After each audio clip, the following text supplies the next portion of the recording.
लीजिएगा। क्या जा रहा है? स्टोर हो गया।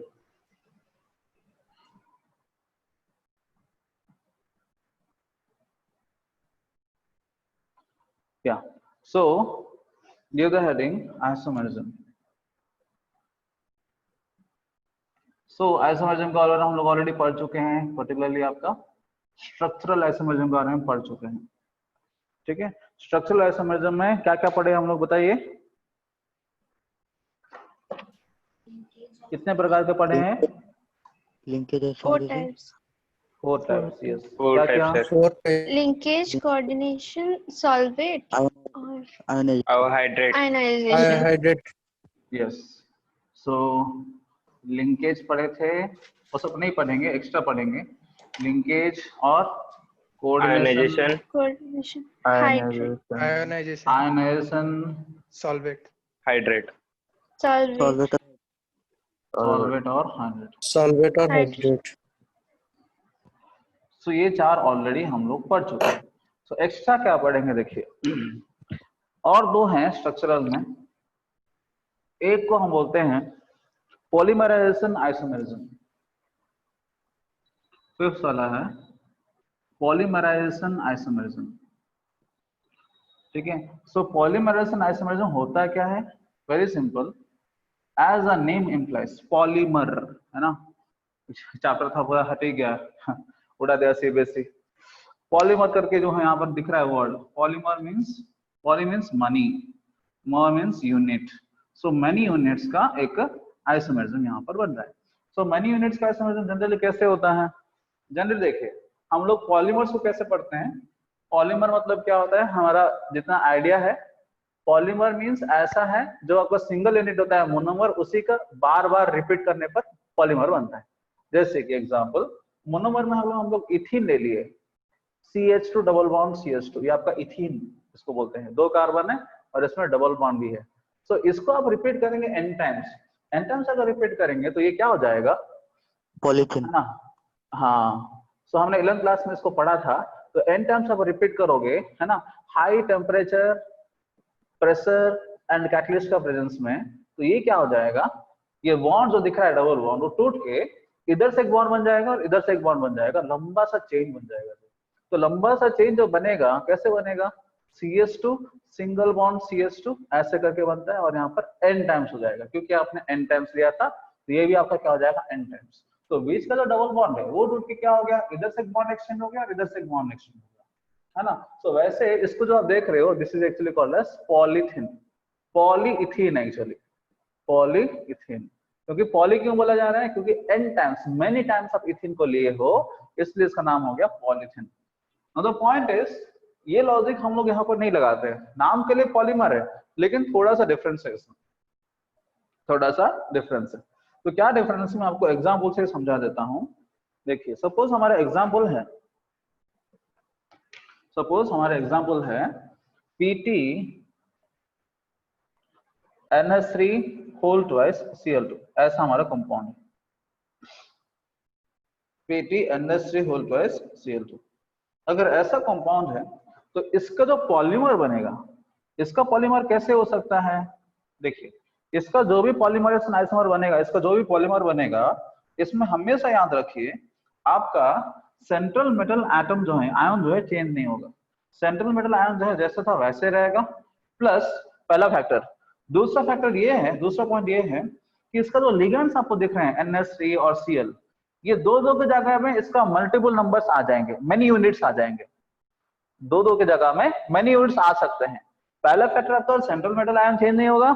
दूसरा फैक्टर आपका ये जो मोनो लिगेंड्स दिख रहे हैं दो दो, उसका नंबर कुछ फिक्स नहीं है, कुछ भी नंबर आ सकता है, क्योंकि आप n टाइम्स यहाँ पे लेके रखे होंगे पहले से। नंबर ऑफ मोल्स यहाँ पे लेंगे ना, वो सबसे ज्यादा लेंगे, जिस कारण इसी टाइप का मॉलिक्यूल, या इसका जो सबसे सिंपलेस्ट फॉर्मूला का जो मॉलिक्यूल है, जैसे हमने देखा था, किसमें देखा था 11th क्लास में, एम्पिरिकल फॉर्मूला देखा था, याद है? एम्पिरिकल फॉर्मूला क्या था? Empirical formula is the simplest formula.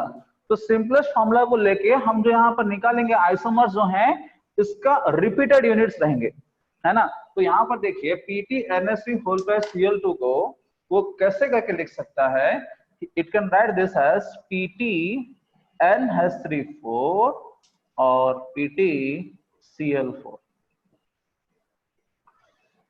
ठीक है, तो यहाँ पे क्या क्या देखिए इसका फॉर्मूला अगर पूरा को जोड़ोगे तो Pt कितने हो गए हैं, 2 आ गए हैं। NH3 कितने आ गए हैं, 4 आ गए हैं। Cl कितना आ गए हैं, 4 आ गए हैं। तो इसका डबल हुआ कि नहीं? Yes sir. Yes sir. हाँ, तो ये जो है आपका डबल हो गया। देखिए आपका सेंट्रल मेटल आयन चेंज नहीं हुआ, Pt जैसे था वैसे ही रहा। आपका जो लिगेंड जो है वो आपका क्या हो गया, मल्टीप्लाई हो गया। NH3 2 थे वो 4 हो गया, Cl भी 2 थे वो भी आपका 4 हो गया है। सो यहाँ पर क्या है ना, आपका लिगेंड्स का वैल्यू जो है ज्यादा हो गया है, एक्स्ट्रा हो गया है। ठीक है, यस। सो ये जो है this can be called as a polymerization isomer. बहुत रेयरली दिखेगा ये, क्यों रेयरली दिखता है मैं आपको बताऊंगा रीजन, बट इसको हम लोग बोलते हैं पॉलीमराइजेशन आइसोमर, जो कि सिंगल यूनिट का मल्टीप्लाइड वैल्यू रहेगा कुछ। इसको हम लोग एम्पिरिकल फॉर्मूला बोल सकते हैं, सिंपलेस्ट फॉर्मूला बोल सकते हैं, जिसको हम लोग एक्सटेंड करने पर हमारा ओरिजिनल स्ट्रक्चर मिलेगा। ठीक है, तो आप थोड़ा सोचिए। सर वो मल्टीप्लिकेशन कुछ भी हो सकता है ना, उसको कुछ कह नहीं सकते। हाँ, ये कुछ भी हो सकता है। जैसे देखिए यहाँ पर n वैल्यू कुछ भी हो सकता है, आप 100 ले सकते हो, 10 ले सकते हो, 20 ले सकते हो, 50 ले सकते हो। वैसे यहाँ पर मल्टीप्लाइड वैल्यू जो है वो कुछ भी हो सकता है, बट मैं यहाँ पे 2 ही दिखाया क्योंकि ये दिखाना इजी है, डिस्कस करना इजी है। ज्यादा लेंगे तो ज्यादा कॉम्प्लेक्स हो जाएगा। यस, तो ये कम ऐसे क्यों दिखता है, लॉजिकली सोचिए। पॉलीमराइजेशन इसमें बहुत कम दिखता है, रेयरली आता है। क्या रीजन हो सकता है इसमें?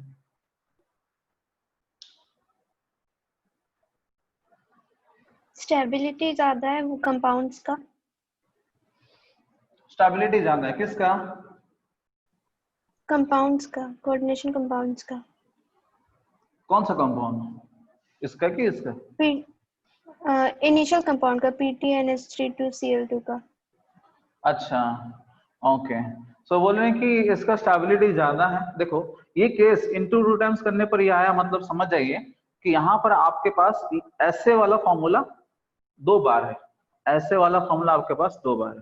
तो आप मुझे लॉजिकली सोच के बताइए, अगर यहाँ पर एक इस प्रकार का फॉर्मूला बन जा रहा है, इस प्रकार का फॉर्मूला एक बन जा रहा है, ये पर्टिकुलर आपका क्या है, ligands and central metal ion को लेके, अगर इसका डबल है वो तो सीधा ऐसे दिखा सकता है ना, 2 into PtNH3 whole twice Cl2, ऐसे भी तो दिखा सकता है। ऐसे ये जरूरी नहीं है कि इसको तोड़ के आपको ऐसे अलग करके दिखाओगे, है ना। और एक चीज, आप जब इसको तोड़ दे रहे हो तो क्या हो रहा है जी, तोड़ दे रहे हो मीन्स व्हाट, आपको पता है 2 कॉम्प्लेक्स दिख रहा है। पहला कॉम्प्लेक्स हमेशा क्या होता है, पॉजिटिव का होता है। दूसरा कॉम्प्लेक्स किसका होता है, नेगेटिव का होता है। होता है कि नहीं? Yes sir. हमने देखा था इस प्रकार का। Yes sir.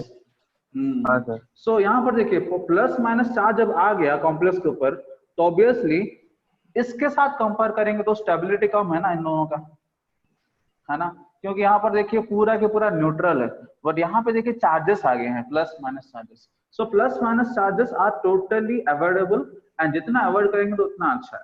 सो लॉजिकली अगर सोचा जाए, जैसे हमारा संपूर्ण जी बताया, इसका स्टेबिलिटी ज्यादा है। अगर इसका स्टेबिलिटी ज्यादा है तो ऑब्वियसली वो स्टेबल होने के लिए चाहेगा, क्यों कोई अनस्टेबल होने के लिए चाहेगा। और कभी कभी हो सकता है, शायद पॉसिबल हो सकता है बनना, लेकिन मैक्सिमम ऑफ द केस में जैसे था वैसे रहेगा, बट उसका मल्टीपल टाइम्स में रहेगा, है ना। लेकिन कभी कभी ऐसे बनने का चांसेस है, based on temperature and pressure वो ऐसे बन सकता है, इसलिए बहुत रेयर है। इसलिए हम लोग इसके बारे में डिस्कस नहीं करते हैं एनसीईआरटी में, क्योंकि बहुत रेयर है। ठीक है, ये हो गया 5th टाइप ऑफ आइसोमरिज्म, जिसको हम लोग बोलते हैं पॉलीमराइजेशन आइसोमरिज्म। ठीक है सर, आइसोमरेज जो पॉलीमराइजेशन आइसोमर हैला परे पीटी ର ऑक्सीडेशन नंबर भी चेंज होगा ना?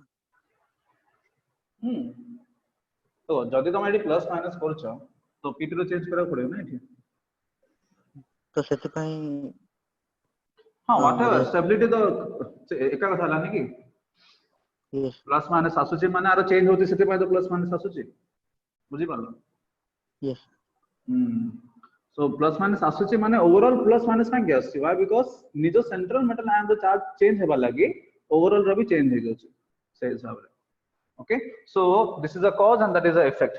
ନିଜର ସେଣ୍ଟ୍ରାଲ ମେଟାଲ ଆୟନ ଚେଞ୍ଜ ହବା ଲାଗି ଓଭରऑल ଭ୍ୟାଲ୍ୟୁ ଚେଞ୍ଜ ହଉଛି। Okay, so this is the fifth type of isomerism which is not mentioned in NCERT. Okay, this is about a structural isomerism. Coming to stereoisomerism, which is the most important part. अगर ये आप देखो, मैं जितना साल से अभी तक पढ़ा रहा हूँ ना, स्टीरियोआइसोमेरिज्म को पढ़ाने के लिए मुझे 2-3 बार देखना पड़ता है, समझ जाइए। बाकी सब मैं देखता नहीं हूँ, ऐसा आप पूछोगे तो मैं कुछ भी बता सकता हूँ, लेकिन स्टीरियोआइसोमेरिज्म के लिए देखना पड़ता है। या सो समझ जाइए कॉन्सेप्ट का इंपॉर्टेंस क्या है।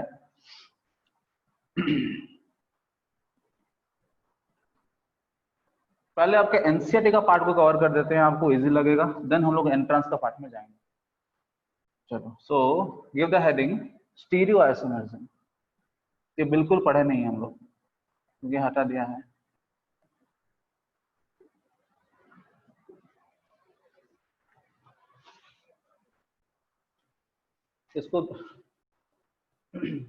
इसको जो है, इसको समझने के लिए बहुत प्रेजेंस ऑफ माइंड चाहिए एंड आपको इमेजिन करना होता है थोड़ा बहुत, क्योंकि this is about arrangement of atoms in space. ठीक है, तो आपको थोड़ा सोचना होता है, आंख बंद करके नेग्लेक्ट करके पुट नहीं कर सकते।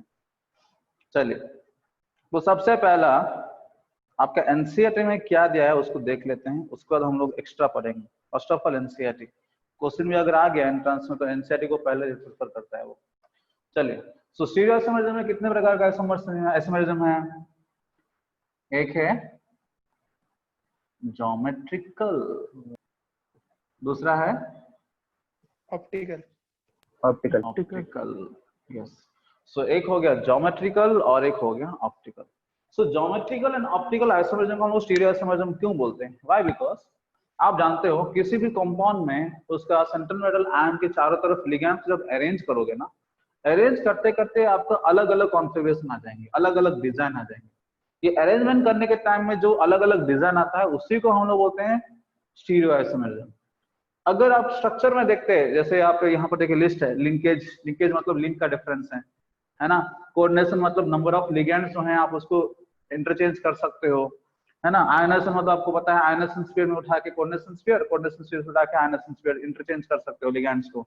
एंड सॉलिड मतलब वाटर मॉलिक्यूल्स का डिपेंड करता है। ये दिखता है बड़ा क्लियरली, इसमें कुछ अंदर में जाने का दरकार नहीं है, स्ट्रक्चर को एनालाइज करने का दरकार नहीं है। बट यहाँ पे आपको क्या करना है, स्ट्रक्चर को एनालाइज करके सोच के बताना है कि सचमुच में ऐसे में नया प्रकार का अरेंजमेंट बना सकता हूँ कि नहीं बना सकता हूँ, है ना।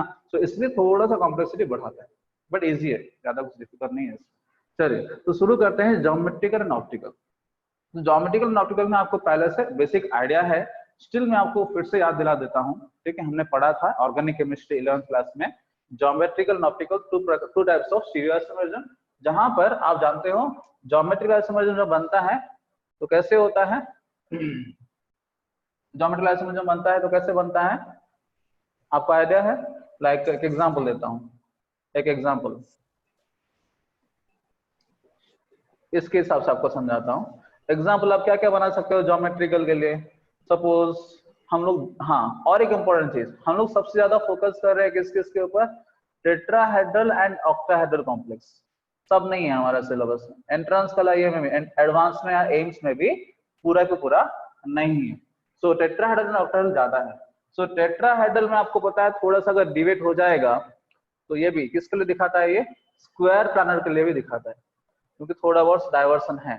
Square planar is for DsP2 या DsP2 के लिए स्क्वायर प्लानर। टेट्राहेड्रल जो है पूरा परफेक्ट स्ट्रक्चर जो है किसके लिए? Hybridisation sp3। ऑक्टाहेड्रल किस किस के लिए? sp3d2 या तो D2 sp3।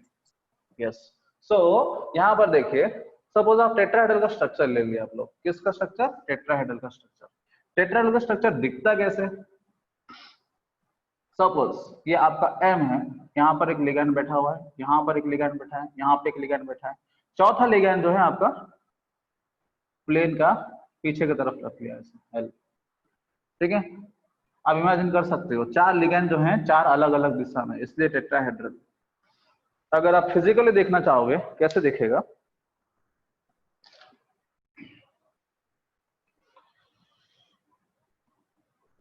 ये ऊपर वाला लिगैंड है, ये आपका ये साइड वाला लिगैंड है, और एक साइड वाला लिगैंड इधर होगा, ठीक है, और एक जो लिगेंड है नीचे की तरफ होगा। देखिए ये सेंट्रल मेटल आयन है, यहाँ पर 4 लिगेंड लगे हुए हैं, 1 2 3 4, और ये जो एंगल जो आपको दिखेगा यहाँ पर, ठीक है, ये सब जोड़ सकते हो आप, टेट्राहेड्रल बनेगा। ये एंड सब जोड़ोगे तो टेट्राहेड्रल बन जाएगा। बनेगा कि नहीं टेट्राहेड्रल? देखिए पहले ट्रायंगल बनाइए। ट्रायंगल कौन सा है? एक पॉइंट, एक पॉइंट, एक पॉइंट, ट्रायंगल बनेगा? इमेजिन करने के लिए ट्राई कीजिए। Yes sir. हाँ सर। Yes sir. एक पॉइंट, हाँ ये ट्रायंगल बन जाएगा। ये ट्रायंगल के ऊपर जो एक्स्ट्रा पॉइंट है उसको जोड़ोगे तो क्या होगा? टेट्राहेड्रल बनेगा। Yes sir. Yes sir. हाँ, और ये जो एंगल है, अब उसको ऊपर से देखिए, आपको क्लियरली पता चल रहा है। देखिए दिख रहा है टेट्राहेड्रल, 1 2 3 4। हाँ, तो अभी देखिए इन दोनों के बीच में एंगल कितना होगा? 90 होगा। 120 नहीं 120 120 सर कुछ सर 109 90 होगा। कितना होगा? 109 डिग्रीज 28 मिनट्स। हाँ सर 109 डिग्रीज 28 मिनट्स, सबके बीच में ही होगा। 109 डिग्रीज को पकड़िए, ठीक है, 28 मिनट्स को बोलिए। तो अभी बात क्या है? ज्योमेट्रिकल आइसोमेरिज्म मतलब क्या है? आप क्या करोगे, अगर आप ये लिगेंड्स को इंटरचेंज करोगे, लिगेंड्स का अगर इंटरचेंज करोगे, तो अगर एक नया अरेंजमेंट आ गया तो उसको मैं बोल सकता हूं the second one will be the isomer of first और the first one will be the isomer of second. If I change the place of the ligands and if I am able to get a new type of arrangement, then the second isomer can be called as the second structure can be called as the isomer of first. तो आप मुझे सोच के बताइए, आप ये चारों में से किसी को अगर इंटरचेंज करोगे तो नया वाला मिलेगा कि नहीं मिलेगा?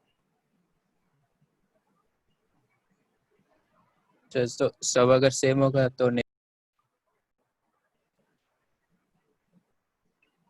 देखिए तो ये सेंट्रल एटम जो हैं, हर एंगल यहाँ पर देखिए, हर एंगल जो है कितना है? 109 डिग्री का है। यहाँ पर थोड़ा ज्यादा डिफरेंस हो गया। यस, सो हर एंगल जो यहाँ पर देखिए 109 डिग्री का है, ठीक है। अगर मैं इसको उठा के इधर ले आया, ठीक है, ऑपोजिट में, ठीक है, तब भी आप देखिए अरेंजमेंट में कुछ चेंजेस आएंगे? नहीं। No sir. नहीं सर। No sir. आप लाइक यू नो, आप कैसे भी घुमाओ, ऐसे घुमाओ, ऊपर से घुमाओ, आपका स्ट्रक्चर जो हमेशा फिक्स ही रहेगा। और यहाँ पर relative position with respect to the original one कभी चेंज नहीं होगा। विद ओरिजिनल वन किसी भी लिगैंड रखो, सबके बीच में एंगल 109 डिग्री रहेगा। हाँ, तो कोई कुछ बोल रहे थे लिगैंड को चेंज करना या ना करना? चलो, लिगैंड को चेंज करना या ना करना फैक्टर अगर आ गया तो डिस्कस कर लेते हैं। तो बोल रहे हैं कि सर लिगैंड सेम है कि अलग है? लिगैंड सेम हो या अलग हो, ये L1 ले लीजिए, L2 ले लीजिए, L3 ले लीजिए, L4 ले लीजिए, ठीक है। विद रेस्पेक्ट टू मैं किसी को भी अगर ले लूं, L2 को मैं हटा के L3 ले आया और L3 की जगह में L2 ले आया, ठीक है। तो खाली क्या चेंज हुआ मुझे बताइए? खाली इन लोगों का पोजीशन चेंज हुआ, लेकिन प्लेन जैसा था वैसे रहा। With original central metal ion angle कितना होगा? सेम अगेन ना, 109 डिग्री से होगा ना? Yes sir. Yes yes sir. हाँ सर। आप लिगैंड को सेम रखो कि अलग करो, कुछ फर्क नहीं पड़ेगा इसको, ठीक है। तो यहाँ पर इसलिए टेट्राहेड्रल कॉम्प्लेक्स जो भी बनता है, यहाँ पर इसका ज्योमेट्रिकल आइसोमेरिज्म पाना इम्पॉसिबल है। Why? Because the relative position of all the ligands with respect to M is same. The relative position of all the ligands with respect to M is same. ठीक है। तो tetrahedral complex में मैं बोल सकता हूं no geometrical isomerism, GI 0 है, geometrical isomers 0 है, ठीक है। तो यहां पर मैं क्या बोल सकता हूं? ज्योमेट्रिकल आइसोमर्स पूरा 0 है। तो आप मुझे बताइए इसको ऑप्टिकल आइसोमर्स बनेंगे कि नहीं? ऑप्टिकल आइसोमरिज्म कैसे दिखाता है आपको पता है ना? ये आपको बेसिक बताया। हाँ, किसको पास करते हैं? प्लेन पोलराइज्ड लाइट को पास करते हैं। प्लेन पोलराइज्ड को पास करते हैं किसके तरफ? ये कॉम्प्लेक्स का सॉल्यूशन की तरफ। ये कॉम्प्लेक्स का सॉल्यूशन की तरफ जब पास करोगे, अगर ये आपका प्लेन पोलराइज्ड लाइट जो जा रहा है, अप्रोच कर रहा है, अगर इसको क्लॉकवाइज, है ना, क्लॉकवाइज रोटेट कर दिया या तो एंटी क्लॉकवाइज रोटेट कर दिया एरोस को, लाइट को, एरोस मतलब लाइट है, लाइट का रेस, क्लॉकवाइज रोटेट कर दिया तो एंटी क्लॉकवाइज रोटेट कर दिया, तब मैं बोल सकता हूं कि ये जो है क्या है, ऑप्टिकली एक्टिव है। एक्टिव। इसलिए लाइट को क्या कर पा रहा है, रोटेट कर पा रहा है, ऑप्टिकली एक्टिव। तो थोड़ी ना हम लोग ये हमेशा इसको सॉल्यूशन बना के लाइट पास करेंगे, है कि नहीं, वो हम लोग लॉजिकली नहीं कर सकते हैं। आपको कोई क्वेश्चन पूछा ना, थोड़ी ना आप लैब में लेके जाके करोगे उसको, है कि नहीं, सो पॉसिबल नहीं। तो आप क्या करोगे, जनरली हम लोग क्या करते हैं इसके लिए, मिरर इमेज लेते को हैं, सुपर इम्पोज करते हैं। मिरर इमेज को सुपर इम्पोज करते हैं। तो क्या करेंगे, m जो बीच में बैठा हुआ है, ये L1 अलग अलग लिगेंड्स ले लीजिए, आपको समझना भी आसान हो जाएगा। आप अगर हाँ अगेन अलग अलग लिगेंड्स लोगे तब क्या होगा जी, ये मान लीजिए आपका L3 है, आपका L4 है, अलग अलग लिगेंड्स लोगे तब क्या होगा, इसका जो मिरर इमेज आएगा, कैसा आएगा इसका मिरर इमेज, देखिए ये L2 L3 साइड में बैठे हुए हैं ऐसे, ठीक है, L1 ऊपर है, L4 प्लेन के पीछे है। अब ऐसा समझ सकते हैं, या तो L1 आगे है, L4 पीछे है, L2 L3 साइड में बैठे हैं, L2 L3 साइड में, L1 सामने, L4 पीछे। तो सामने पीछे वाले कुछ फर्क नहीं पड़ेगा, क्योंकि प्लेन को आप मिरर को ये प्लेन में रखे हो, किसका फर्क पड़ेगा, L3 एंड L2 को फर्क पड़ेगा। हाँ, तो प्लेन के सबसे पास में L3 दिख रहा है, तो इधर भी आपका इमेज जो आएगा, इसका L3 का जो है इमेज पास में आएगा मिरर का। फिर मिरर का दूर में L2 है, देखिए मिरर का दूर में L2 है, तो मिरर का दूर का उसका इमेज का L2 ही दूर में आएगा। L1 जैसे ऊपर था वो ऊपर ही रहेगा, एंड L4 जो नीचे था वो नीचे रहेगा। ऊपर नीचे का तो चेंज नहीं होगा, बट साइड वाले चेंज हो जाएंगे। तो ये जो चीज आपको मिला, स्ट्रक्चर ए मान लीजिए, स्ट्रक्चर बी मान लीजिए, structure B is the mirror image of structure A. तो अगर हमें चेक करना है कि ऑप्टिकली एक्टिव है कि नहीं, तो हम क्या करेंगे, इसका सुपर इम्पोज करवाएंगे। सुपर इम्पोज कैसे करते हैं जी, देखिए आपके पास अगर ये हाथ है, ये हाथ का अगर यहाँ पर मिरर रखा जाएगा, ये हाथ है और इसका यहाँ पे मिरर रखा जाएगा, तो इसका मिरर इमेज कैसा आएगा, ऐसे आएगा, है ना, आएगा। थंब ये है बीच में, मिरर इमेजिन कीजिए, थंब का थंब इधर पास में, यस। तो इसको सुपर इम्पोज करना मतलब क्या होता है, इसको निकाल के पूरा ऐसे लाना। सो देखिए अगर ऐसे कर रहा हूं तो मैं चेक करना, देखिए ये आपका थंब जो है लिटिल फिंगर के साथ बैठा हुआ है, मैच नहीं कर रहा है ना, तो मैच नहीं कर रहा है, इधर भी मैच नहीं कर रहा है, means for this is non super impose. हाँ, नॉन सुपर इम्पोज। उसको एग्जैक्ट उठा कैसे लाना है, ऐसे करके ऐसे मत कर देना ताली बजाने के लिए, ऐसे निकाल के ऐसे लगाना है, ठीक है। तो यहाँ पर जब सुपर इम्पोज नहीं हो रहा है, then I can say that optically active, A is optically active. Superimpose जब नहीं होगा तब हम बोलते हैं ऑप्टिकली एक्टिव, याद रखिए कंडीशन। सो यहाँ पे मैं बोल सकता हूँ because A and B are non super imposable, because A and B are non superimposable, I can say that it is optically active. लिख रहे हो ना? Yes sir. Yes sir. चारों अलग लिगेंड्स लिए ना? Obviously, आप अगर यहाँ पर सेम लिगेंड लोगे तो होगा क्या? सुपर इम्पोज हो जाएगा ना? चारों सेम लिगेंड्स लेंगे तो सुपर इम्पोज हो जाएगा, ऑप्टिकली इनएक्टिव हो जाएगा। इनएक्टिव रहेगा। यस। सो यहाँ पर हम क्या लिखेंगे, A and B are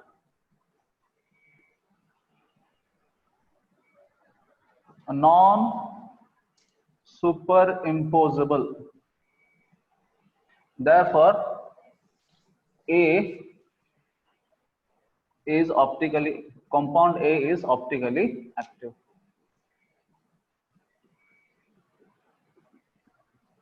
Compound A is optically active, ठीक है। सो पहला कंक्लूजन क्या हुआ जी, टेट्राहेड्रल के लिए अभी देख रहे थे हम, अभी हम लोग किसका देख रहे थे, टेट्राहेड्रल के लिए देख रहे थे। तो पहला कंक्लूजन लिखिए, कंक्लूजन 1। ये कंक्लूजन्स ना आपका बहुत हेल्प करेगा, एक्सट्रीमली हेल्पफुल, ठीक है। कंक्लूजन 1 में आप क्या लिखोगे, टेट्राहेड्रल इज, और टेट्राहेड्रल ज्योमेट्री और टेट्राहेड्रल कॉम्प्लेक्स भी लिख सकते हो, डजंट हैव, क्या नहीं है इसके पास, GI, ज्योमेट्रिकल आइसोमर्स नहीं है उसके पास, doesn't have GI but has OI, but has,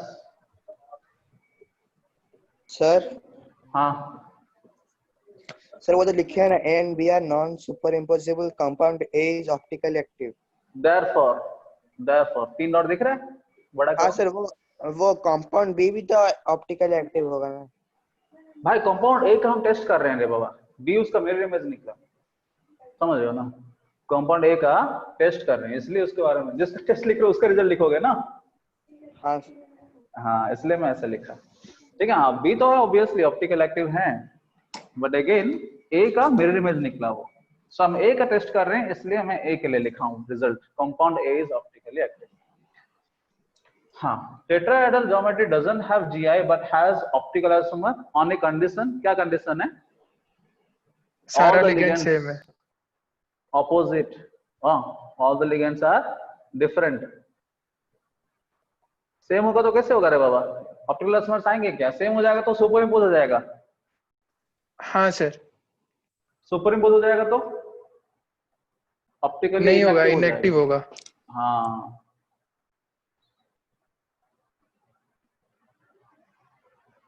तो टेट्राहेड्रल ज्योमेट्री के लिए कंक्लूजन हमने निकाल दिया। यहां तक कि किसी को ज्यादा पूछिए, बहुत इंपॉर्टेंट कॉन्सेप्ट है, स्टेप वाइज क्लियर कर दीजिए, सब एक साथ पढ़ जाएगा ना तो और डिफिकल्ट हो जाएगा। 11th क्लास में पढ़े थे, शायद आपको याद होगा। एक भी लिगेंड अलग हुआ तो जी क्या सर, कोई एक भी लिगेंड अलग होगा तो ऑप्टिकल आइसोमरिज्म होगा ना? एक भी लिगेंड, कोई एक भी अगर अलग हो गया लिगेंड तो ऑप्टिकल आइसोमरिज्म होगा ना? कैसे होगा? एक भी लिगेंड अगर, एक ही लिगेंड अगर अलग करोगे बाकी सबको सेम रखोगे तो सोच के बताओ, हम जब सुपर इम्पोज कर रहे हैं या कि नहीं, पहले मिरर इमेज क्या आना, तुम्हें अलग आना चाहिए। तुम जो एक लिगेंड को जो अलग बना के रखे हो, कहां पे रखे हो वो इंपॉर्टेंट है ना? और कहीं पर भी वो रख सकता है, कहीं पर भी रख सकता है। मान लो ऊपर रख दिया, बाकी सबको सेम रख दिया, तो बाकी सब अगर सेम रख दिया तो यहाँ पर सुपर इम्पोज हो जाएगा कि नहीं? हाँ सर, तब होगा, बट साइड में रखेंगे तो। हाँ, तो इसका मतलब क्या है, वो अरेंजमेंट तो आगे पीछे तो कर सकते हो, इसका मतलब कभी ना कभी तो आपका मिरर इमेज सुपर इम्पोज हो ही जाएगा ना। हाँ सर, समझ रहे हो? By help, like you know, like कुछ भी करो, कुछ भी करो, तुम्हारा सुपर इम्पोज नहीं होना चाहिए। तुम जितना भी लिगेंड्स को चेंज करो, सुपर इम्पोज नहीं होना चाहिए। You keep that at any place. Super impose हो गया तो फंस गया तुम। मतलब कोई भी प्लेन के बेसिस पे मिरर इमेज निकाले तो वो सुपर इम्पोज नहीं होना चाहिए। यस, इसका मतलब इनडायरेक्टली मैं आपको ये बताना चाहता हूँ कि चारों के चारों लिगेंड्स आपका अलग होना ही चाहिए। अगर किसी भी दो लिगेंड मैच कर लिया, अगर किसी भी दो लिगेंड मैच कर लिया एंड अनफॉर्चुनेटली वो आपके कहां पर होंगे? साइड पर होंगे। दो लिगेंड जो मैच कर लिया होगा, आप कैसे भी अरेंज कर सकते हो चार लिगेंड को, but this is also possibility कि जो दो लिगेंड मैच कर रहे हैं वो आपके साइड में होंगे, तो क्या होगा? सुपर इम्पोज हो जाएगा कि नहीं? सोचो सोचो। यस सर, जी। Yes sir. हाँ, मैं क्या बोल रहा हूँ, चार में से आप अगर किसी भी दो को सिमिलर कर दिए, बाकी दोनों अलग है, पहले दोनों अलग है, नेक्स्ट दोनों अलग है, आप ऐसे समझिए कि दो सेम है, बाकी दोनों अलग अलग है।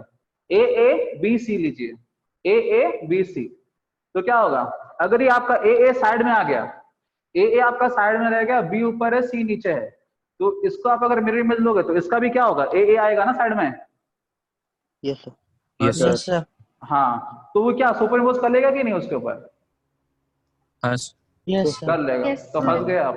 अगर ए ऊपर हुआ और बी सी साइड में हुआ तो वो सब मैं आपको 11th में ही क्लियर कर दिया था। देखो, आप अगर जब ए ए बी सी ले रहे हो, you can keep that A at any place. आप ऊपर रखो, नीचे रखो, साइड में रखो, कहीं रखो, but there is a possibility कि दोनों ए साइड में आ रहे हैं। वो पॉसिबिलिटी दिखना नहीं चाहिए आपको, वो पॉसिबिलिटी आपका स्ट्रक्चर में दिखना नहीं चाहिए। ऊपर रखो, साइड में रखो, कहीं पर रखो। हाँ, ये जैसे बोल रहा है कि ए को ऊपर नीचे रख देंगे, भाई अभी के लिए तो तुमने ऊपर नीचे ए रख दिया, और कोई उसका स्ट्रक्चर बना रहा होगा वो तो साइड में ए रखेगा। तुम्हारे लिए तो ठीक है भाई, ऊपर में ए रख दिया, लेकिन वो साइड में रख सकता है। मैं अगेन आपको बता रहा हूँ, टेट्राहेड्रल जो है सेंट्रल एटम से देखोगे बाकी सबके सब एंगल 109 डिग्री से, each of them are replaceable. तो आप अगर बोल रहे हो ऊपर नीचे रखोगे, अगर ऊपर नीचे रख सकते हो तो साइड में भी तो हो सकता है। समझ में आ रहा है क्या बोल रहा हूँ? कॉन्सेप्ट क्लियर कर लो। अगर आप बोल रहे हो कि ऊपर नीचे रख रहे हो तो साइड में भी तो मैं रख सकता हूँ। ऊपर नीचे रखने का जितना पॉसिबिलिटी है मुझे साइड में रखने का पॉसिबिलिटी उतना ही है। समझ में आ रहा है? तो इंडायरेक्टली मैं क्या बोलना चाहता हूँ कि आपके जो चार को चार लिगेंड्स क्या होना चाहिए, अलग होना चाहिए, डिफरेंट होना चाहिए। या तो हम लोग याद कर रहे हो, याद करो थोड़ा, ये जो दिखता है ना हम लोग कार्बन के लिए लेते थे और इसको हम लोग बोलते थे कायरल। याद है कायरल कार्बन? यस हाँ यस सर। कायरल क्यों बोलते थे? जब आपके चारों के चारों जो साइड में लगे हुए हैं सबके सब क्या होना चाहिए, अलग होना चाहिए, डिफरेंट होना चाहिए। तो इसलिए यहाँ पे लिगेंड्स भी सबके सब अलग होना चाहिए, तब जाके आपका टेट्राहेड्रल ज्योमेट्री ऑप्टिकल आइसोमेरिज्म दिखाएगा, नहीं तो नहीं दिखाएगा। काम खत्म। चलो काम खत्म, दुकान बंद। टेट्राहेड्रल ज्योमेट्री का दुकान बंद। सेंट्रल मेटल एटम को वेरी कर सकते हैं क्या? सेंट्रल मेटल एटम को वेरी कर सकते हैं कैसे? सेंट्रल मेटल को क्यों चेंज करोगे यार? कंपाउंड ही चेंज हो जाएगा। कहाँ चेंज करोगे बोलो? अरे तुम तो सीधा राजा के ऊपर पड़ गया आंख, लिगेंड का देख रहे थे अभी तक। सेंट्रल मेटल को क्यों चेंज करोगे? कुछ आइडिया है क्या चेंज करने का? कुछ इरादा है? सुब्रत बाबा सर जैसे कोबाल्ट का सर वेरिएबल वैलेंसी होता है सर। हाँ तो CO2 कोबाल्ट का क्या सबके पास वेरिएबल वैलेंसी है। डी ब्लॉक एलिमेंट जितने हैं सबके। हाँ तो क्या करें? CO3 प्लस का नॉन सुपर इम्पोसिबल होगा या सुपर इम्पोसिबल होगा सर कंपाउंड? देखो जिसका तुम ले रहे हो उसका मिरर इमेज में ले हो तो उसका मिरर इमेज में आते आते क्या CO3 प्लस हो जाएगा? CO2 प्लस का लिया है, मिरर में देखते हैं कि CO3 प्लस हो जाएगा क्या? नहीं सर, दो अलग अलग कंपाउंड, मतलब दो अलग अलग कंपाउंड क्यों देखोगे? जिसको देखना है उसका मिरर इमेज निकालोगे ना।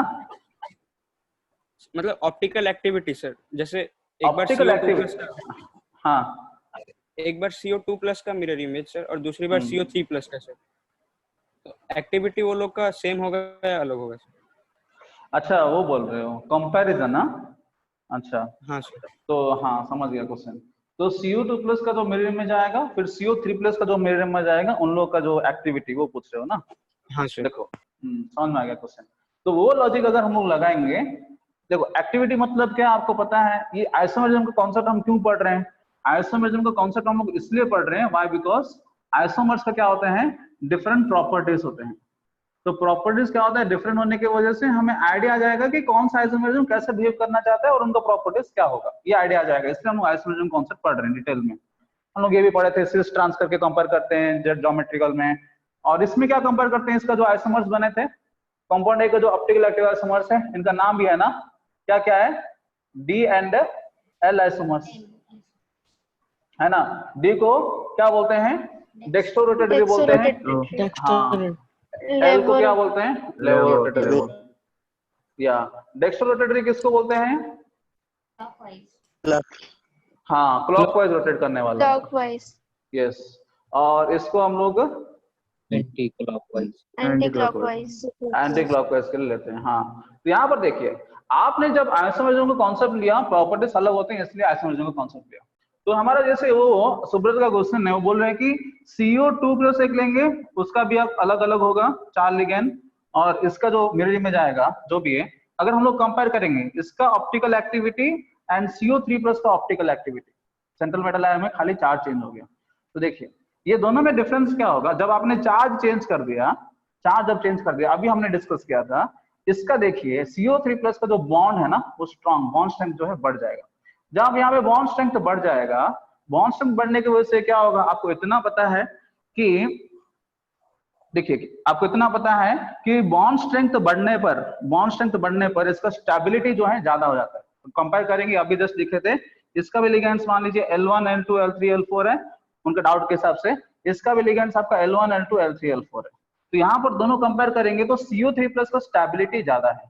तो इसका जब स्टेबिलिटी ज्यादा है, हम ये बोल सकते हैं कि रिएक्टिविटी जो है क्या हो जाएगा, इसका कम हो जाएगा। रिएक्टिविटी जब कम हो जाएगा, मैं आपको इतना गारंटी दे सकता हूं कि ये जो लाइट को जितना रोटेट कर रहा था, ये लाइट को जितना रोटेट कर रहा था, दूसरा वाला लाइट को उतना रोटेट नहीं कर पाएगा। क्यों? क्योंकि वो स्टेबल है पहले से। ये रोटेट करने का चक्कर जो है ना, जो ऑप्टिकल एक्टिव कार्बन्स होते हैं, वो कायरल कार्बन्स जो हैं, स्टीरियो सेंटर्स जो होते हैं, वो आपका रिएक्टिविटी बढ़ा देते हैं। ठीक है, रिएक्टिविटी आपका बढ़ा देते हैं। क्यों? लाइट जो आ रहा होगा उसको क्या करते हैं, ज्यादा रोटेट कर देते हैं। बट यहाँ पर देखिए, अगर इन दोनों का अगर रोटेशन कंपेयर किया जाए, ये कम रोटेट करेगा लाइट को और ये ज्यादा रोटेट करेगा। दोनों रोटेट कर सकते हैं, क्लॉकवाइज एंटी क्लॉकवाइज, वो अपना नेचर के ऊपर डिपेंड करेगा, डी जैसे रोटेट करेगा कि एल जैसे रोटेट करेगा। मान लीजिए दोनों डी जैसे रोटेट कर रहे हैं, मतलब दोनों क्लॉकवाइज जैसे रोटेट कर रहे हैं, तो मैं ये बोल सकता हूं कि इसका रोटेशन, दूसरे वाला का rotation will be lesser compare to the पहले वाला का रोटेशन। व्हाई? बिकॉज दूसरे का स्टेबिलिटी ज्यादा है। तो स्टेबिलिटी जब ज्यादा होता है तो रिएक्टिविटी कम हो जाती है ना। रोटेशन से आई मीन सिमिलर नेचर के होंगे, क्लॉकवाइज क्लॉकवाइज सिमिलर नेचर के होंगे, लेकिन द एंगल ऑफ रोटेशन जितना वो रोटेट कर रहा है वो कम हो सकता है। किसमें? दूसरा केस में, जिसमें स्टेबिलिटी ज्यादा है। ठीक है, सो अगर आप ये दोनों कंपेयर करोगे तो वो बहुत डीप है, आगे चल के पढ़ेंगे। आप बीएससी करोगे, एमएससी करोगे तब पढ़ोगे। ठीक है, मैं देखा था बीएससी एमएससी वालों के सब है कंपैरिजन इन दोनों के बीच में, ऑप्टिकल आइसोमेरिज्म। चलिए, सो ये समझ में आया Subrata? Yes sir, yes. Stability ज्यादा है तो रिएक्टिविटी कम हो जाएगा। हाँ सर, जो L3 है एक कंपाउंड में सर, वो लेफ्ट राइट साइड को टिल्ट किया है, और बी में सर वो लेफ्ट साइड रोटेट नहीं करेगा अगर उसका मिरर इमेज लेंगे तो। क्या बोल रहे हैं? L3 हाँ। जो है वो राइट को टिल्ट किया है सर ए में, बी में लेफ्ट को टिल्ट नहीं करेगा अगर उसका मिरर इमेज लेंगे तो। अरे छोड़ो ना यार, ये सब देखता है कि कुछ फर्क पड़ता है क्या? बोलो, चार तो अलग अलग दिशा में है, कहते जितना टिल्ट एंगल सब देखोगे कि यहाँ पर एंगल मापोगे 109 हुआ कि तो नहीं? L3 तो दूसरा प्लेन में है ना, प्लेन ही चेंज है उसका, है ना। टेट्राहेड्रल में क्या होता है, चारों के चारों का प्लेन अलग होता है। ठीक है, तो एंगल मापने का कुछ फायदा ही नहीं है, टेंशन क्यों लेते हो उसका। एक काम करो, प्रोटेक्टर लेके आओ और यहाँ पे मापो उसको। क्या बोलते हो अनुभव? अरे इतना डिटेल में देखता है लड़का, छोड़ दो सब। चलो कॉन्सेप्ट को फोकस करो, डायग्राम में क्या गया है, कॉन्सेप्ट इंपॉर्टेंट है। हाँ, तो ये हो गया जी, दुकान बंद हो गया टेट्राहेड्रल का। अभी शुरू कीजिए स्क्वायर प्लानर, DsP2 हाइब्रिडेशन जो है स्क्वायर प्लानर का। इसका क्या होगा बोलिए? स्क्वायर प्लानर कैसे दिखता है जी? एम यहाँ पर है सपोज, स्क्वायर है और प्लानर भी है, सेम प्लेन में सब लोग एग्जिस्ट करते हैं। दोनों में देखो हेल एंड हेवन डिफरेंस है। टेट्राहेड्रल में चारों के चार अलग प्लेन में थे, यहाँ पर जो चारों के चारों सेम प्लेन में रहेंगे। ABCD, ABCD लेना अच्छा है ना। तो यहाँ पर एंगल जो है, यहाँ पर देखो कितना होंगे जनरली, कितना एंगल होंगे? अरे भाई साहब मैथमेटिक्स पढ़ाना पड़ेगा। अनुभव किधर गया? 90 डिग्री सर। 90 डिग्री, हाँ 360 और क्या 90 डिग्री। तो यहाँ पर देखिए ध्यान से, इसमें क्या कर रहा था, इसमें आप क्या कर सकते हो, ज्योमेट्रिकल आइसोमेरिज्म के लिए चेक कर सकते हो होगा कि नहीं होगा। ठीक है, तो लॉजिकली सोचिए, अगर मैं इसको इंटरचेंज कर दिया, अगर मैं इसको सेम प्लेन में सब लोग हैं, सब लोग सेम प्लेन में। पिछले केस में क्या था, एक सेंट्रल था, चारों तरफ एक जैसे थे, चारों तरफ घेरे थे एक जैसे। बट यहाँ पर देखिए सेम प्लेन में है, सबके सब सेम प्लेन में। तो यहाँ पर देखिए क्या हो रहा है, अगर मैं ये अरेंजमेंट को रखा हूँ, ये अरेंजमेंट में देखिए ये वाला पार्ट दिख रहा है कि नहीं साइड में, थोड़ा कट रहा है शायद ना। नहीं सर, वो ए कट गया, ए और बी, ए है और नीचे आपका बी है। ठीक है, तो देखिए आप अगर मैं यहाँ पर अगर मैं इंटरचेंज कर दूंगा जी इसको, ठीक है, घुमा दूंगा इसको, अगर इसमें घुमा दूंगा देखो तो क्या हो जाएगा, एम जो है साइड में जैसा था ए वैसे ही रहेगा, नीचे का बी जैसा था वैसे ही रहेगा। अगर घुमा दिया तो क्या हो जाएगा, ये डी एंड ये सी होगा ऐसे। ये दोनों सेम है कि अलग है? अलग है सर। अलग है सर। सेम है सर। अलग है सर। अलग अलग है सर।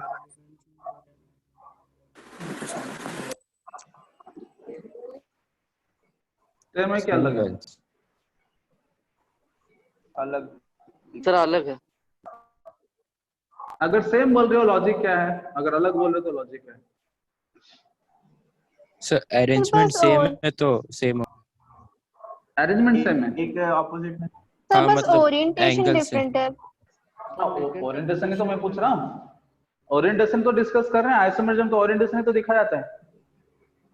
सर चलिए, फर्स्ट में बी का ऑपोजिट में सी है और इधर बी का ऑपोजिट में डी है। वाह वाह वाह, क्या बात है। ए के ऑपोजिट में डी है यहाँ पर और बी के ऑपोजिट में सी है। यस, यहाँ पर ए के ऑपोजिट में सी है और बी के ऑपोजिट में डी है। बहुत बढ़िया पॉइंट बताया हमारा अनुभव। देखिए यहाँ पर आप क्या कर रहे हो, बिकॉज आप सबको एक प्लेन में रख रहे हो, तो ये प्लेन में क्या होगा, ए का सी का डिस्टेंस जो होगा, ए का बी का जो डिस्टेंस होगा, ए एंड डी का डिस्टेंस उतना नहीं होगा। होगा क्या? देखिए ए एंड सी का डिस्टेंस देखिए जितना होगा, ए एंड बी का जो डिस्टेंस जितना होगा, वो आपका ए एंड डी के साथ मैच नहीं करेगा, बिकॉज आप सबको सब कंस्ट्रेंट करके एक प्लेन में रख रहे हो। यहाँ पे कुछ फ्रीडम नहीं है। जैसे टेट्राहेड्रल में फ्रीडम था, वो रोटेट कर पा रहा था चारों तरफ, ऐसे रोटेट कर पा रहा था, ऊपर रख देंगे चार चीज को तो ऐसे आप रोटेट कर सकते हो, है ना। बट यहाँ पर रोटेशन नहीं है, कॉन्स्टेंट है। यहाँ पर एम को यहाँ पर फिक्स कर दिए तो आप बोलोगे एम यहाँ फिक्स कर दिए, यहाँ पे ए रख दिए तो ए के साइड में B and C and D दूर में। यहाँ पर देखिए ए के साइड में डी एंड बी, सी दूर में। सो यहाँ पे obviously both are different according to their placements of ligands. तो यहाँ पर देखिए ये कॉम्बिनेशन अलग अलग निकल रहा है। सो बिकॉज आप चेंज करने पर आपका एक नया फॉर्मेट मिल गया। देखिए बहुत इंपॉर्टेंट है।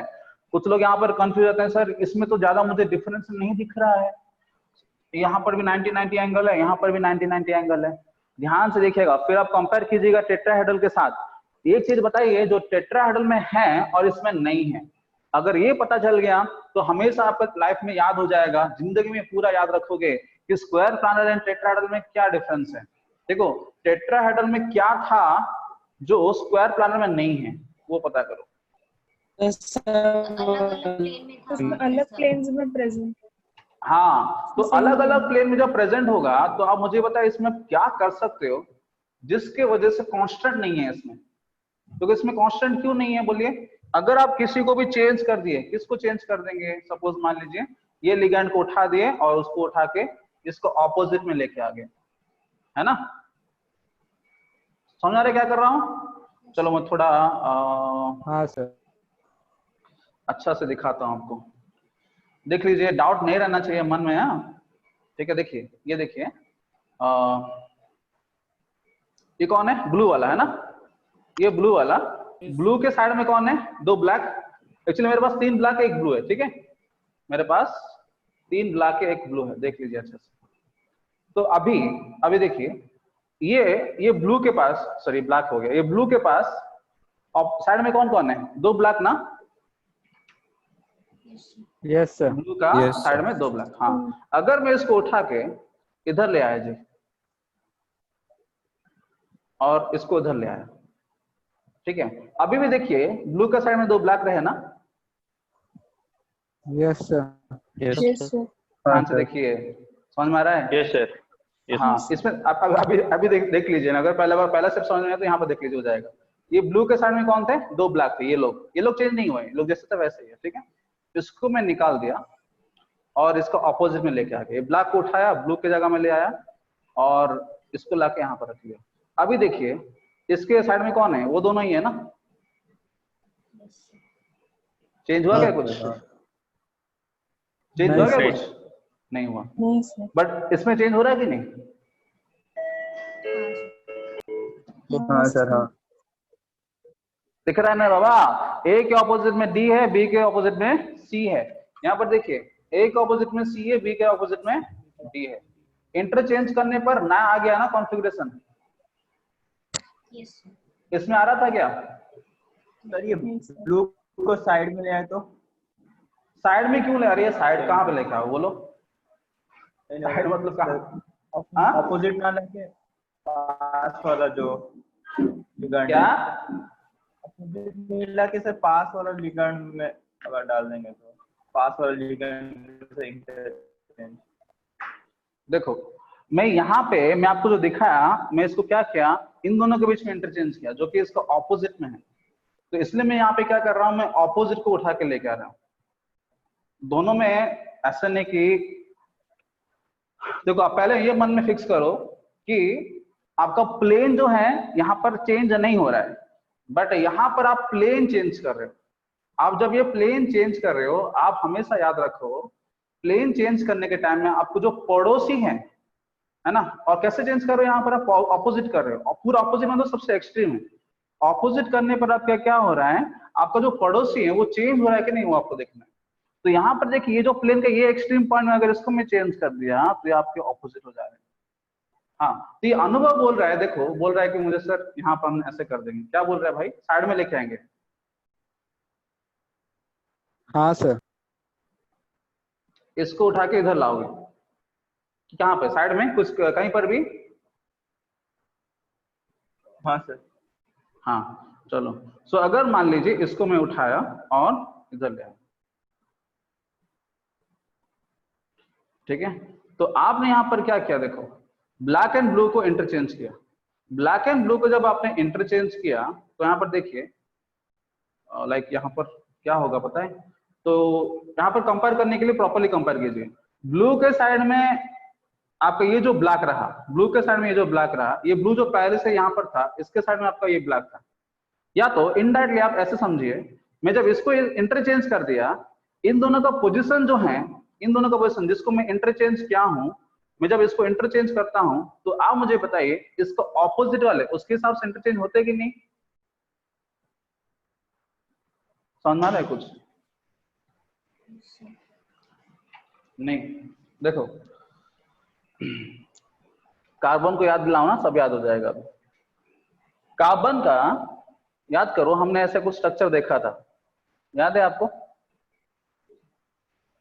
कार्बन का हाइब्रिडेशन क्या है बताइए? sp2 sp3, चारों के ज्यादा सिंगल बॉन्ड होते हैं sp3। हाँ, तो यहाँ पर आप देखिए a b c मत लीजिए, इसको d ले लीजिए और इसको e ले लीजिए। तो यहाँ पर जो 4 बॉन्ड बने ये टेट्राहेड्रल शेप का है कि नहीं,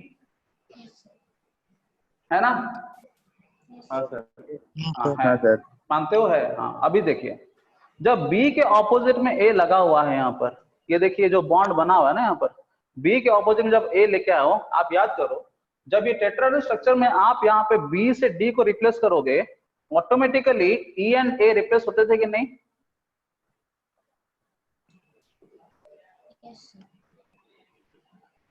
होते थे कि नहीं होते थे? Sir inversion. हाँ, इसको क्या बोलते थे हम लोग बताइए, याद है कि भूल गए सब? क्या बोलते थे इसको? इन्वर्जन। क्या बोलते थे इसको? रोटेशन कब करते थे? इन्वर्सन ना, इन्वर्सन की क्या आरएस कॉन्फ़िगरेशन याद है कुछ? आरएस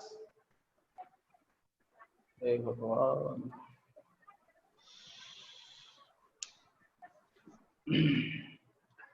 छोड़ो कोई बात नहीं, ऐसे 11 का रिवीजन करना ही पड़ेगा, टाइम स्पेंड करने पे कुछ लॉस नहीं है। सुन लीजिए, ध्यान से सुन लीजिए।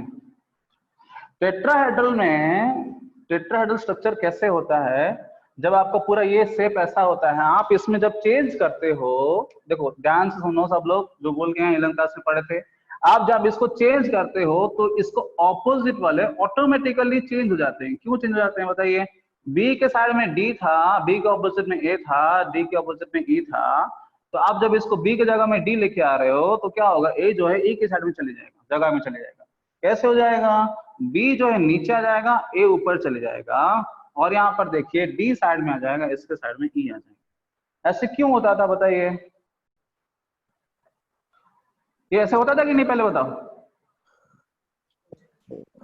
ओहो याद करो बाबा, क्यों ऐसे क्यों कर रहे थे? ऐसे क्यों कर रहे थे? कौन बताएगा रीजन? ऐसे करके क्या फायदा होता था? हम देख रहे थे कि ऊपर वाला पार्ट या नीचे वाला पार्ट जो भी एग्जिस्ट करता है, इन दोनों का क्या करते थे हम लोग? प्रायोरिटी देखते थे। प्रायोरिटी क्यों देखते हैं हम लोग? प्रायोरिटी क्यों देखते हैं? प्रायोरिटी किस हिसाब से देखते हैं? एटॉमिक मास के हिसाब से देखते हैं। थोड़ा बहुत याद करो, नहीं तो पूरा बताना पड़ेगा सब कुछ।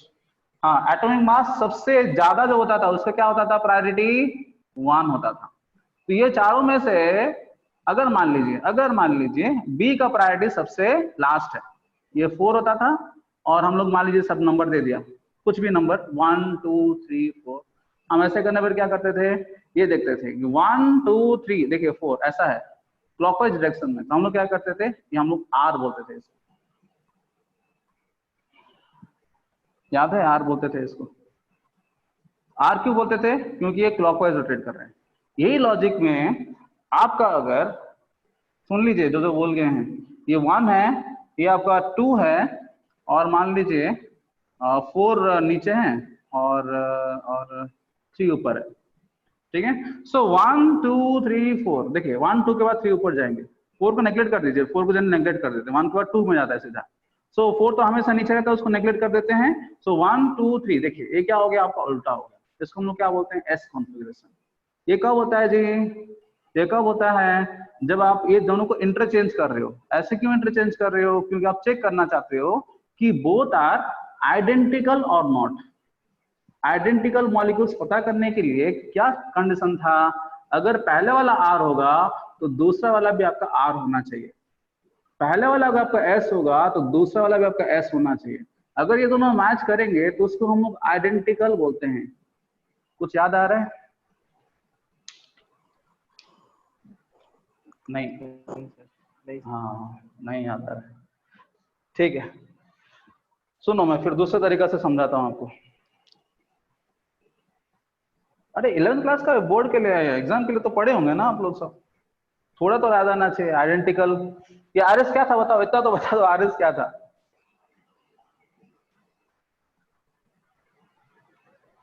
क्या था? कोई तो बता दो यार थोड़ा। आरएस, आरएस रेलवे स्टेशन क्या? आरएस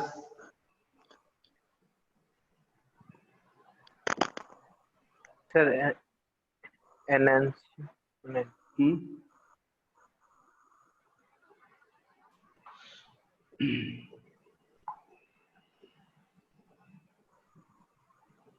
तो शायद से एक बार खुद पढ़ने से याद आ जाए। हाँ वो तो सबको याद होगा, लेकिन बेसिक चीज आरएस तो क्या था वो तो बताया था ना आपको। तो ये सिस ट्रांस आइसोमर्स में था क्या? सिस ट्रांस ज्योमेट्रिकल के लिए थे, आरएस किसके लिए थे? स्टीरियो। देखिए ये कार्बन को कायरल बोलते थे, ये कार्बन को कायरल बोलते थे। देखिए सबके सब अलग हैं, ए बी डी एंड ए। जब सबके सब अलग होते हैं तो हम लोग इसको क्या बोलते हैं? कायरल बोलते हैं।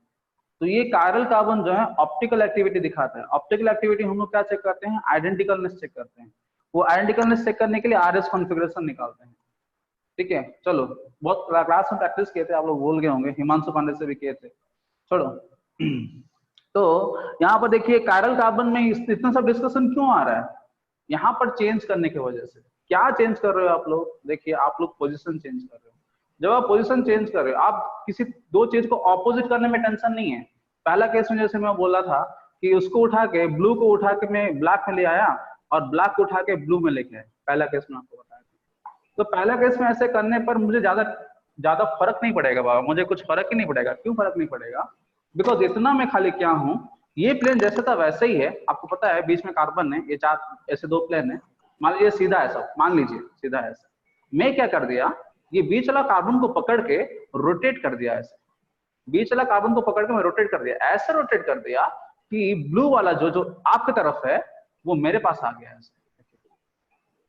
लेकिन ये जो है साइड वाले ब्लैक वाले जैसे था वैसे ही है, लेकिन आपके सामने अभी ब्लैक रह गया और मेरे तरफ ब्लू रह गया, मेरे तरफ ब्लू रह गया। देखिए तो मैंने क्या किया, खाली एक प्लेन को चेंज किया है। कौन सा प्लेन को? ये जो प्लेन दिख रहा है वो प्लेन को चेंज किया है। कैसे चेंज किया है? Bye rotating this. ऐसा रोटेट करने पर क्या हुआ, ये साइड वाले का कुछ फर्क नहीं पड़ा, साइड वाले का कुछ फर्क नहीं पड़ा, खाली फर्क पड़ा ये आगे पीछे वाले का। जो आपको दिख रहा है अभी ब्लू है, रोटेट करने पर वो ब्लैक हो जा रहा है, ठीक है।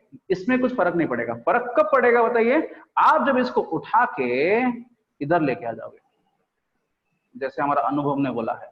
क्या करेंगे, अब जब इसको उठा के इधर लेके आ जाओगे, किसको उठा के, देखिए साइड में ब्लू वाला को उठा के ब्लैक में रख दोगे। तो आप ऐसा नहीं कर सकते हो, ऐसे नहीं कर सकते हो। क्यों नहीं कर सकते बताओ?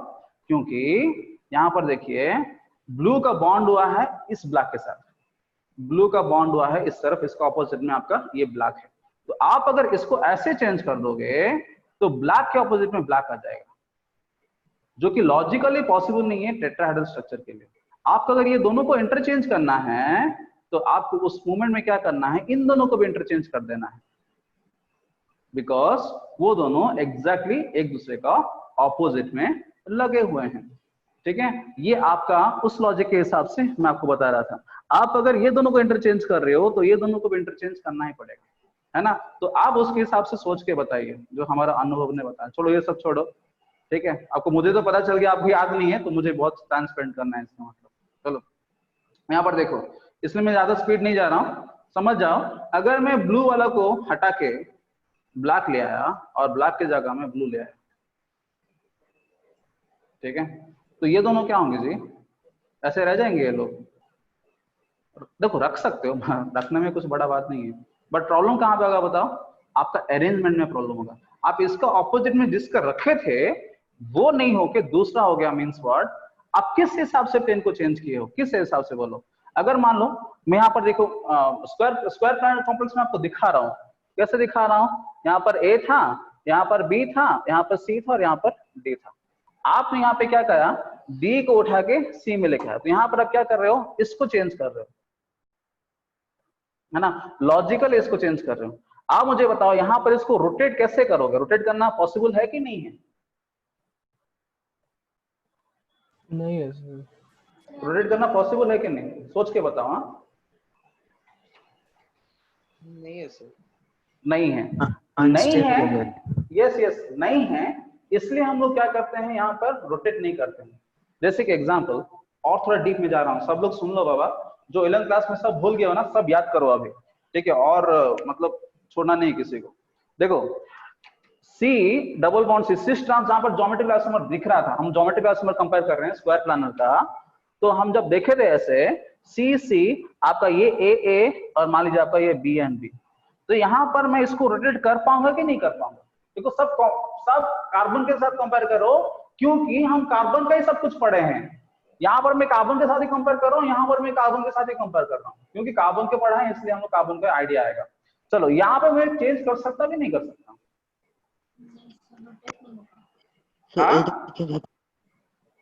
होगा कि नहीं होगा? चेंज कर सकते हैं सर, क्योंकि बी के अपोजिट में ए हमेशा आएगा। Yes sir. देखिए याद करो, ये आपका सिग्मा बॉन्ड है, आपका पाई बॉन्ड है। आप अगर यहाँ पर रोटेट करना शुरू करोगे, जो पाई बॉन्ड आपका साइडवाइज ओवरलैप बनाया हुआ है वो क्या हो जाएगा, टूट नहीं जाएगा भाई साहब? साइडवाइज ओवरलैप कैसे होता है? ऐसे होता है साइडवाइज ओवरलैप। देखिए साइडवाइज ओवरलैप ऐसे होता है। आप बोलोगे कि एक कार्बन को मैं रोटेट कर दूंगा, जो भी कार्बन को रोटेट कीजिए, आप अगर रोटेट कर देंगे तो क्या होगा, इसका प्लेन जो है ऐसे था, साइडवाइज में ऐसे था, वो आपका क्या हो जाएगा, साइडवाइज में ऐसे था, वो क्या हो जाएगा, ऐसे हो जाएगा। ऐसे हो गया तो क्या तोड़ दे रहे हो आप? पाई बॉन्ड को तोड़ दे रहे हो ना? पाई बॉन्ड को तोड़ दे रहे हो। पाई बॉन्ड को तोड़ दिया मतलब क्या, आपने गड़बड़ किया ना कंपाउंड का। जनरली पाई बॉन्ड टूटता नहीं है, पाई बॉन्ड को तोड़ोगे क्यों? पाई बॉन्ड को तोड़ना मतलब कि अनस्टेबल कर रहे हो आप। सो अनस्टेबल तो नहीं करना है। अनस्टेबल अगर नहीं करना है तो इसका मतलब क्या, आप इसको रोटेट नहीं कर सकते। रोटेट नहीं कर सकते, इसको हम क्या बोलते हैं, रेस्ट्रिक्टेड रोटेशन बोलते हैं।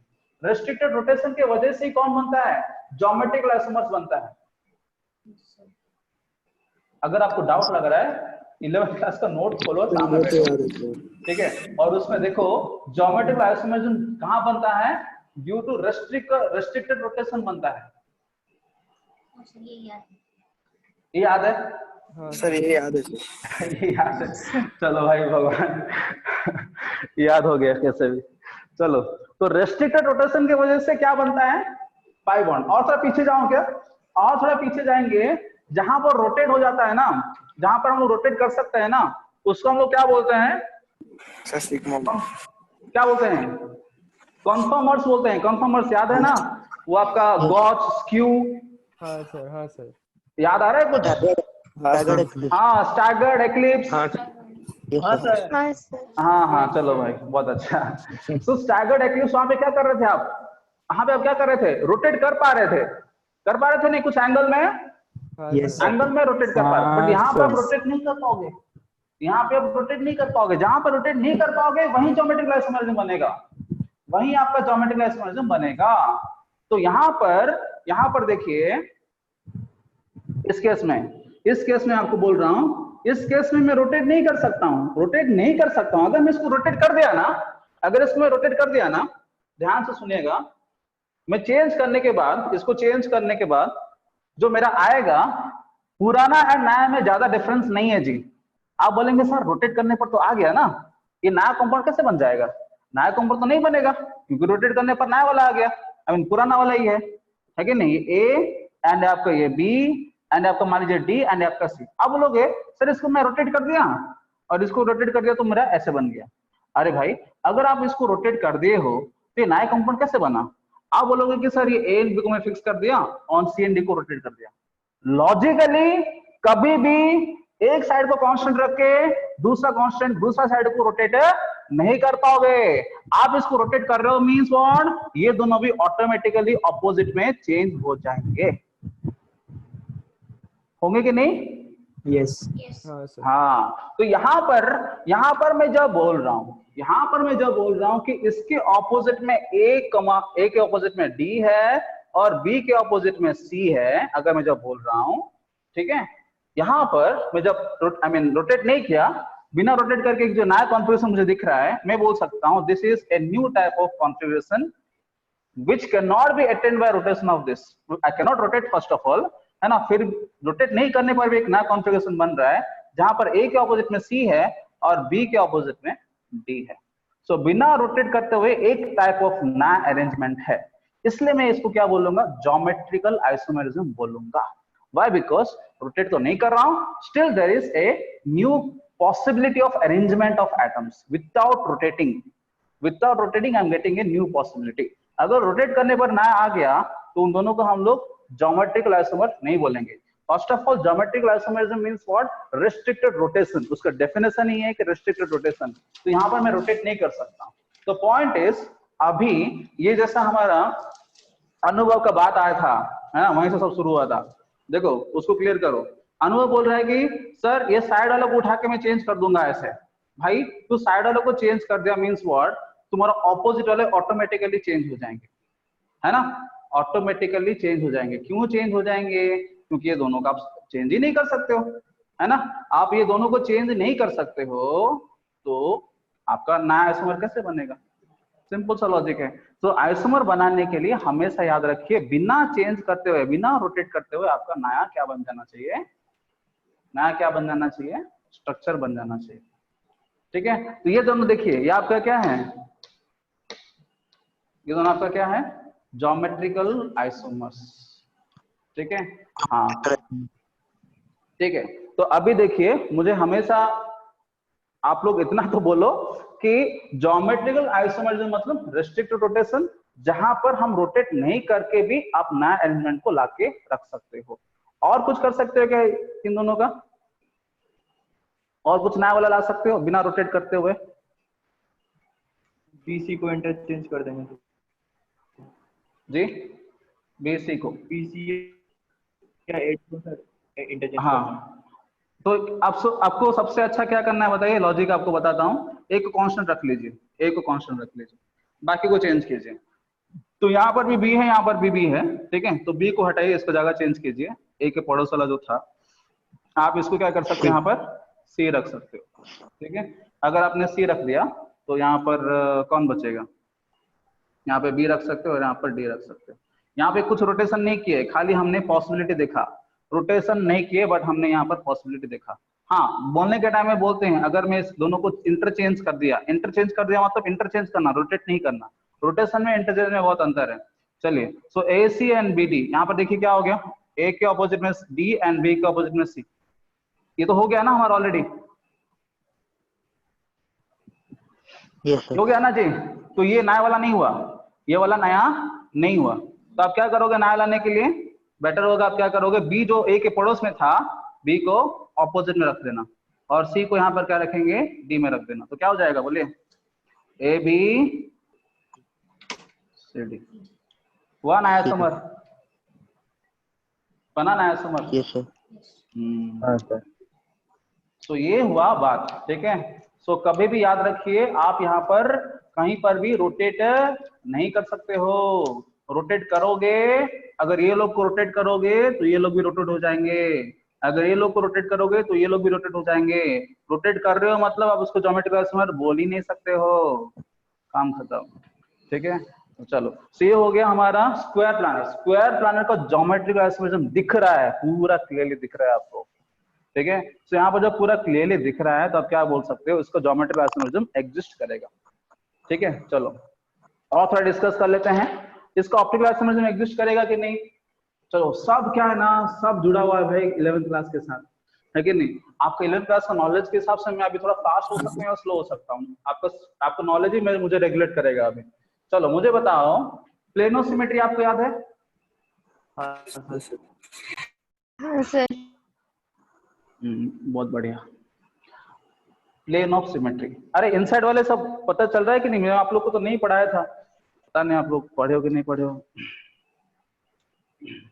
थोड़ा आपको बुरा ना लगेगा, कोई बात नहीं, टेंशन मत लो, ठीक है। 11th क्लास से जब रिवीजन होगा ना, डिटेल में पढ़ेंगे उसमें सब कुछ, फिर से अच्छा से पढ़ेंगे। ऑर्गेनिक में ज्यादा टाइम स्पेंड करना है इस बार।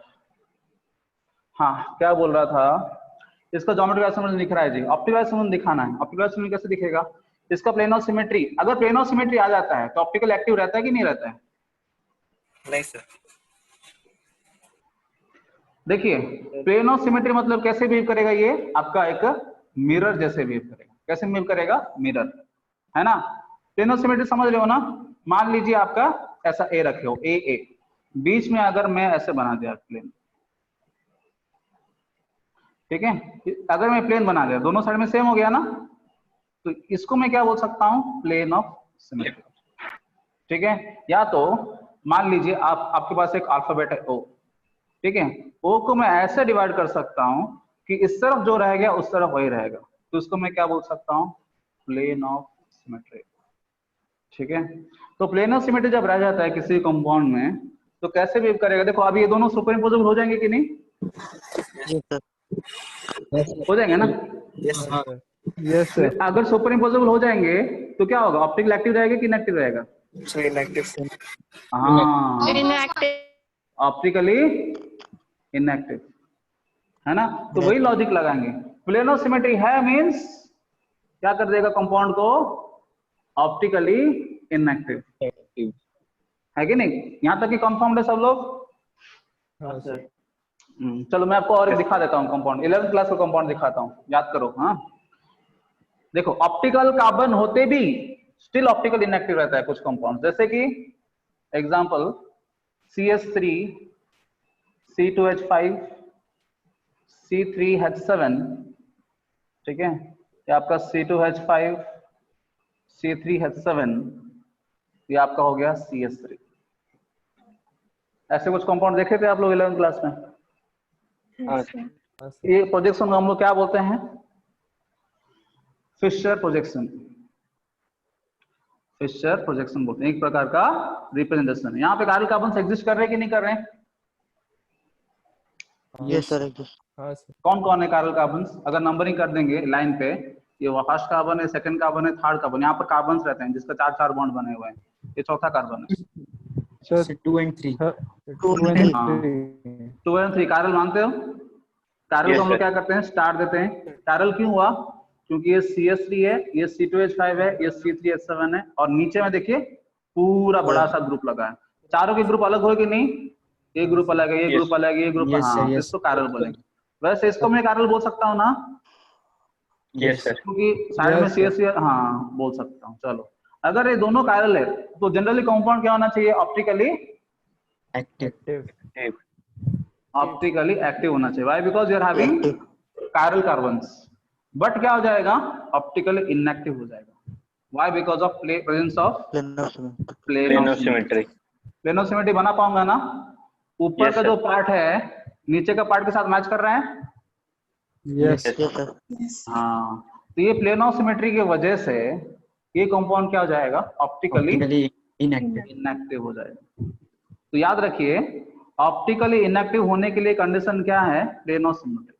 तो प्लेन ऑफ सिमेट्री किसी भी तरह का में आपका नहीं आना चाहिए, ठीक है, प्लेन ऑफ सिमेट्री कभी भी नहीं आना चाहिए। तो ये स्क्वायर प्लानर ज्योमेट्री में आएगा कि नहीं आएगा प्लेन ऑफ सिमेट्री, क्या लगता है आपको, आएगा कि नहीं आएगा? आ जाएगा, आएगा तो कैसा? मान लीजिए मैं चारों को 4 लिगेंड को अलग रखता हूँ, नहीं आएगा, नहीं आएगा सर।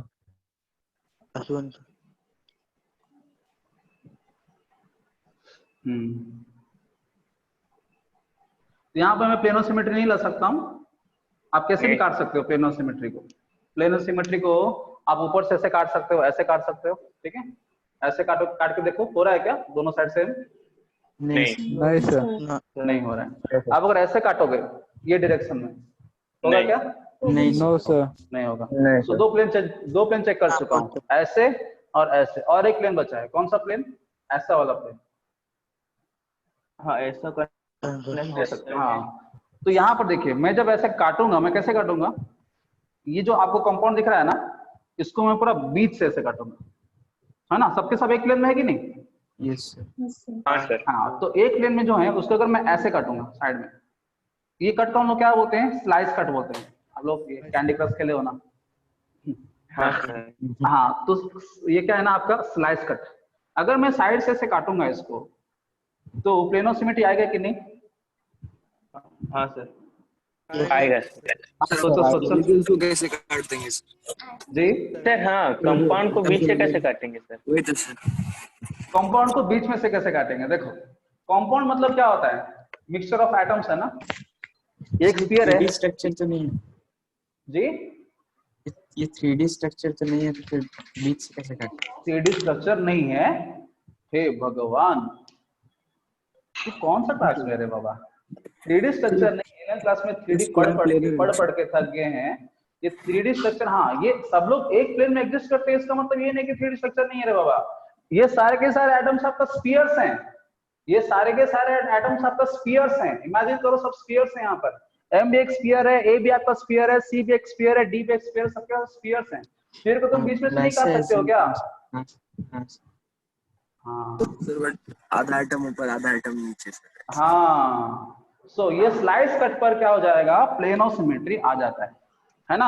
हमेशा रिस्की है, याद रखो किसी भी चीज को एक प्लेन में रखना रिस्की है, ठीक है। तो यहाँ पर क्या हो जाएगा, प्लेन ऑफ सिमेट्री आ जाएगा। जब प्लेन ऑफ सिमेट्री आ जाएगा तो ये आपका हो जाएगा optically inactive. Optically inactive plane of symmetry क्यों आया, जब आपने स्लाइस कट किया। देखो ऐसे जब हम काटते हैं ना, पूरा काटते हैं मॉलिक्यूल को काटना होता है। यहां तक कि देखो आप क्या कर रहे थे, मॉलिक्यूल को नहीं काट रहे थे बल्कि आप एक प्लेन बना रहे थे, एम का बीच से एक प्लेन बना रहे थे, ये प्लेन में तब देख रहे थे AC और BD। यहाँ पर ऐसे कर रहे थे तो M को काट रहे थे, फिर AB एंड CD देख रहे थे।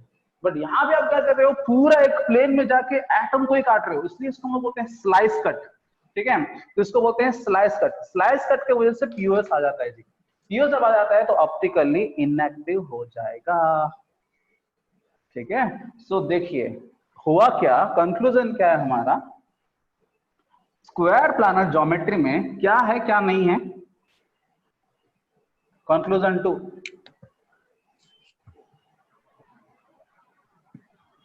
क्या है क्या नहीं है बताइए। ज्योमेट्रिकल आइसोमर है क्या? होगा, एग्जिस्ट है ना। Optical isomers doesn't exist. क्यों डजंट एग्जिस्ट, रीजन दिख रहा है आपको, स्लाइस कट से POS आ गया इसलिए ऑप्टिकली इनएक्टिव, काम खत्म, ठीक है। जो 11th क्लास को याद रखा है थोड़ा बहुत इजी होगा, नहीं तो थोड़ा सा बीच में सोचने का दरकार पड़ा, ठीक है। सो हमेशा याद रखो ज्योमेट्रिकल आइसोमरिज्म में रिस्ट्रिक्टेड रोटेशन होता है, ये की पॉइंट्स है इसके। रोटेशन आप नहीं कर सकते हो, रोटेशन करोगे तो पूरा के करोगे है ना, नहीं तो बिल्कुल नहीं करोगे, ठीक है। अगर आप साइड वालों को चेंज करोगे तो ऑब्वियसली बाकी दोनों साइड में ऑटोमेटिकली चेंज हो जाएंगे, ठीक है। वो लॉजिक के हिसाब से क्या हुआ हमारा, रिवीजन कर देता हूँ इसका आज के लिए इतना ही है। और भी बहुत पढ़ने वाला था लेकिन ये सब चीज इंपॉर्टेंट है ना, क्यों इतना फास्ट जाएंगे फिर उल्टा लेकिन 11th क्लास का फिर छूट जाएगा। उससे अच्छा हम लोग अभी अच्छे से पढ़ लेंगे, ऐसे सब लोग एंट्रेंस वाले हैं कोई बात नहीं। देखो रिवीजन कर देता हूँ, 2 कंक्लूजन हमने आज देखा। कंक्लूजन 1 आपका टेट्राहेड्रल के लिए था और कंक्लूजन 2 आपका स्क्वायर प्लानर के लिए था। टेट्राहेड्रल में क्या था? हाँ, टेट्राहेड्रल में क्या था जी? टेट्राहेड्रल में आप इंटरचेंज कर पा रहे थे। टेट्राहेड्रल में इंटरचेंज कैसे कर पा रहे थे? अगेन द सेम लॉजिक जो कि आपको अभी तक समझा रहा था, लंबा चला हमारा डिस्कशन, जो कि हमारा क्या कर सकते हो आप, क्या कर सकते हो, एक को चेंज करोगे तो दूसरा ऑटोमेटिकली चेंज हो जाएगा, है कि नहीं? सो आप अगर इसको चेंज किए, ये दोनों को चेंज किए साइड में, तो ये दोनों भी आपका क्या हो जाएंगे? ऑटोमेटिकली चेंज हो जाएंगे। तो लाइक अगर यहाँ पे टेंशन लग रहा है ना, बहुत टेंशन लग रहा है, मुझे भी बहुत टाइम लगा रहा है इसको दिखाने के लिए, तो डायग्राम में दिखा देता हूँ। देखिए टेट्राहेड्रल में अगर आपका ऐसा है, आपका A, B एंड ये C एंड D, आप अगर यहाँ पर चेंज करोगे, अगर ये दोनों चेंज करोगे तो ऑटोमेटिकली ये दोनों भी चेंज हो जाएंगे। कैसे चेंज होंगे? आपका A के जगह में D चले जाएगा, D के जगह में A आ जाएगा, A के ऑपोजिट में B था तो A के ऑपोजिट में B रहेगा, D के ऑपोजिट में आपका C था तो C रहेगा। ठीक है, देखिए A का पड़ोसी में कौन था? A के पड़ोसी में कौन था? D। देखिए ध्यान से, हाँ सर D, पड़ोसी ना, पड़ोसी पड़ोसी D हाँ, एंड D एंड C है ना।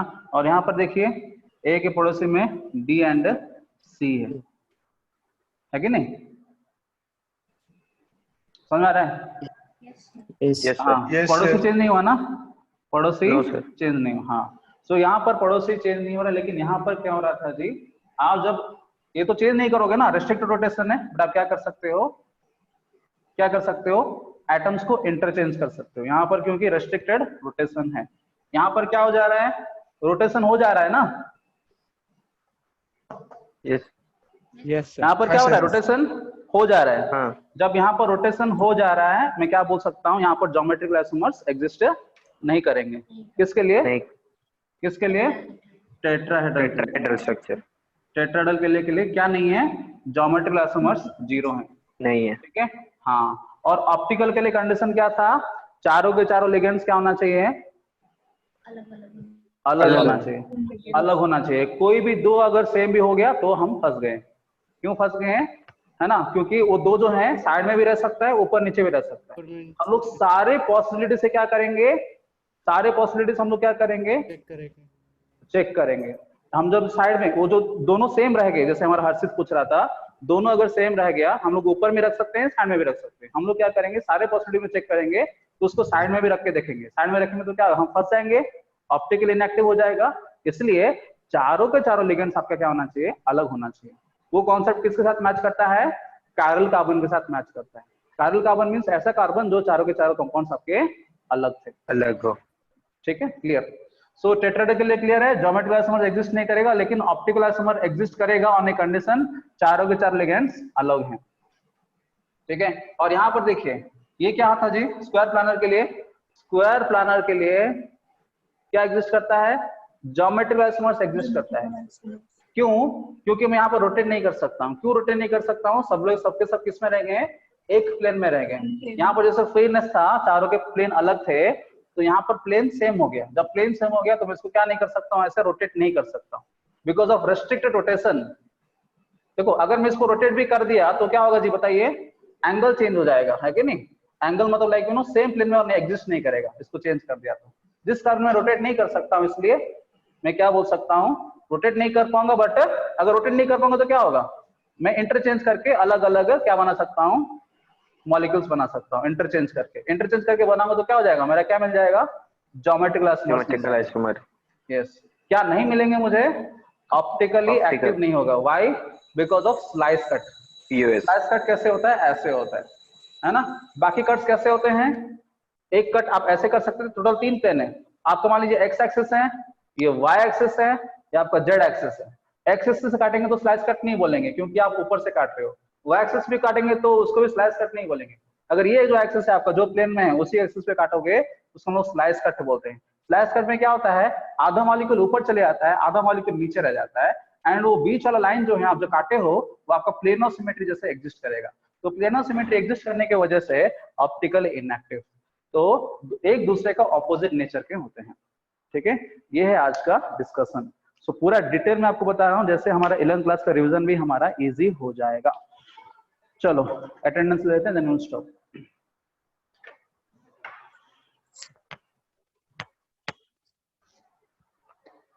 नेक्स्ट क्लास कब है हमारा? मंडे ना? मंडे। ये तो इंट्रोडक्शन था जी, ठीक है, इंट्रोडक्शन में इतना टाइम लग गया, और एक क्लास चाहिए इसको कंप्लीट करने के लिए। चलो उसके बाद हम लोग तो ऑर्गेनिक में चले जाएंगे। ऑर्गेनिक में जितना टाइम है, बहुत टाइम है हमारे पास। या 2 मिनट है, अटेंडेंस का क्या है।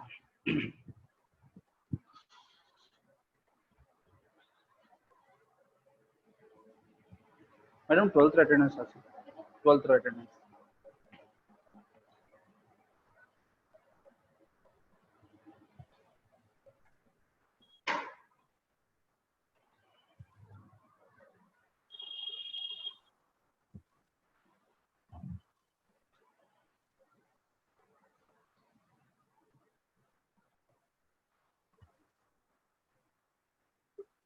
इमेजिन करना है थोड़ा, ठीक है, मतलब आपको अगर पुराना चीज अगर याद नहीं है तो आपको थोड़ा रिवीजन करना है और इमेजिन करना है।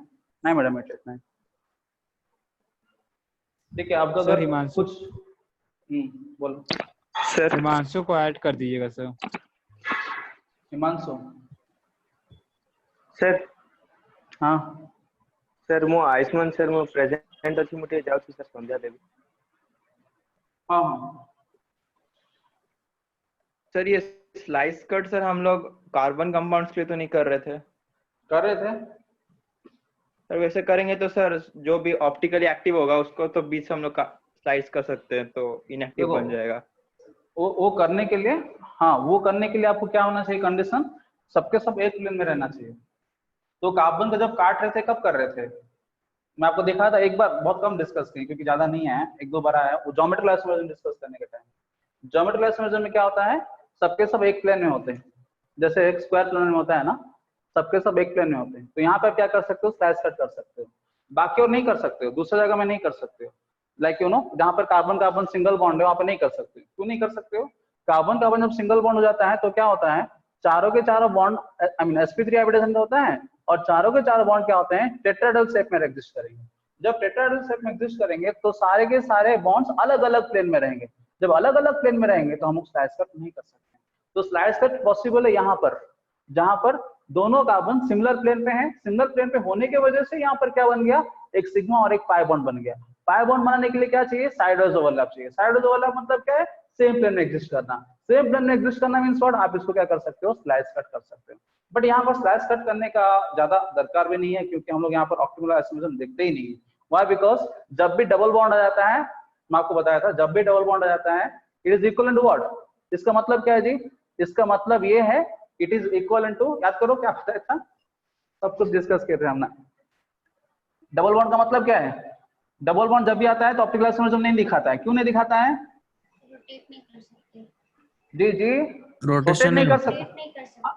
देखो देखो, हाँ वो तो है जी, रोटेट तो नहीं कर सकते हैं, बट ऑप्टिकल आइसोमेरिज्म क्यों नहीं दिखा सकते, लॉजिकली बताइए। सपोज मान लीजिए हमारा वैसा है, C double bond O Cl और ये Br, ये कार्बन को मैं ऑप्टिकल एक्टिव बोल सकता हूँ कि नहीं बोल सकता हूँ?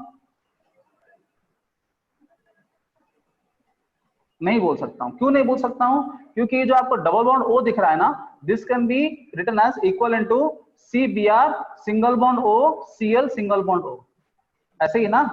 One double bond is equal to 2 single bonds.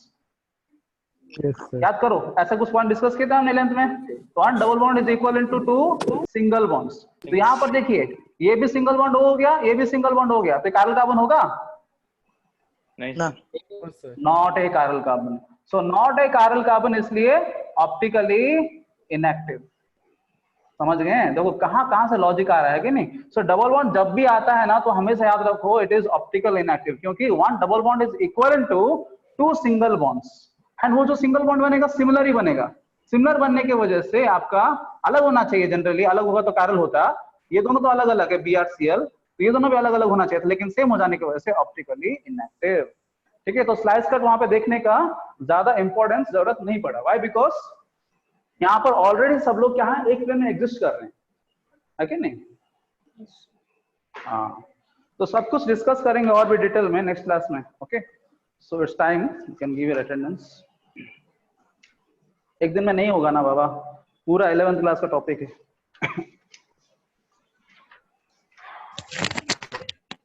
देखो बुक्स जो है आप अच्छा से फॉलो कर रहे हो, आप इमेजिन लाइक कोऑर्डिनेशन का एलएन का मटेरियल फॉलो करो, काफी है। ठीक है, और प्रीवियस ईयर क्वेश्चन का लिस्ट आई मीन क्वेश्चन भेज देता हूँ, कर सकते हो आप।